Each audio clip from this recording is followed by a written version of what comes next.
শ্রেয়স আইয়ারকে নিয়ে ফের গভীর আশঙ্কা। ক্যাপ্টেনকে এবার আইপিএলেও পাবে না কেকেআর।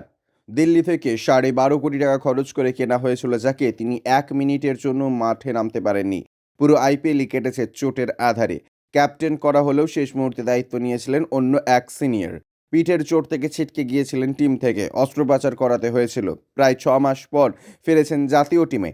দেশের হয়ে ওয়ানডে বিশ্বকাপও খেলেছেন। ভাবা হয়েছিল এবার তিনি দলবল নিয়ে নামবেন, তার নেতৃত্বে ট্রফির খরা কাটিয়ে সাফল্য পাবে টিম। সে সম্ভাবনা হঠাৎই লেগেছে ধাক্কা। কলকাতা নাইট রাইডার্সের ক্যাপ্টেন শ্রেয়স আইয়ারকে ঘিরে হঠাৎই আশঙ্কা। গৌতম গম্ভীরের কেকেআর বেশ চাপে পড়ে গিয়েছে।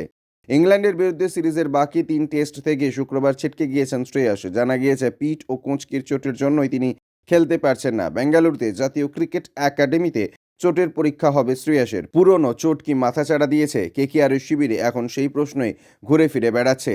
গম্ভীর সহ পুরো টিম ম্যানেজমেন্ট বেশ চিন্তায়। এনসিএর চিকিৎসকেরা কি রায় দেন সেদিকে খেয়াল রয়েছে কেকেআরের। গতবার আইপিএল খেলতে না পারা শ্রেয়স কাছে এবারে টুর্নামেন্ট সবে অর্থ গুরুত্বপূর্ণ। 30 বছরের ক্রিকেটার এবার যদি নেতৃত্ব না দিতে পারেন তাহলে ভাইস ক্যাপ্টেন নীতিশ রানাকেই দায়িত্ব দেওয়া হবে। তা নিয়ে উঠছে ভাবনা চিন্তা। শুরু হয়ে গিয়েছে কেকেআরে, তবে এখনই তাড়াহুড়ো করতে চাইছে না গম্ভীরের টিম।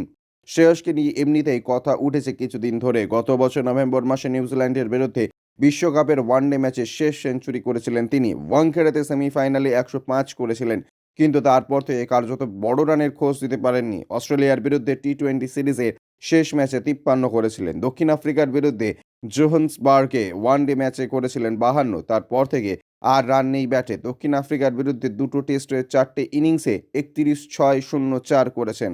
অন্ধ্রপ্রদেশের বিরুদ্ধে রঞ্জি ট্রফির ম্যাচে করেছিলেন 48। ইংল্যান্ডের বিরুদ্ধে প্রথম 2 টেস্টের 4টে ইনিংসে 35-13-27 আর 29 করেছিলেন। সাদা বলের ক্রিকেটেও তাও পারফর্ম করেছেন, কিন্তু লাল বলের ক্রিকেটে চরম ব্যর্থ। শ্রেয়সের পরিবর্তে টেস্টে নতুন কাউকে খেলানোর পরামর্শও দিচ্ছেন প্রাক্তনেরা। ব্যুরো রিপোর্ট, ইউজে নিউজ।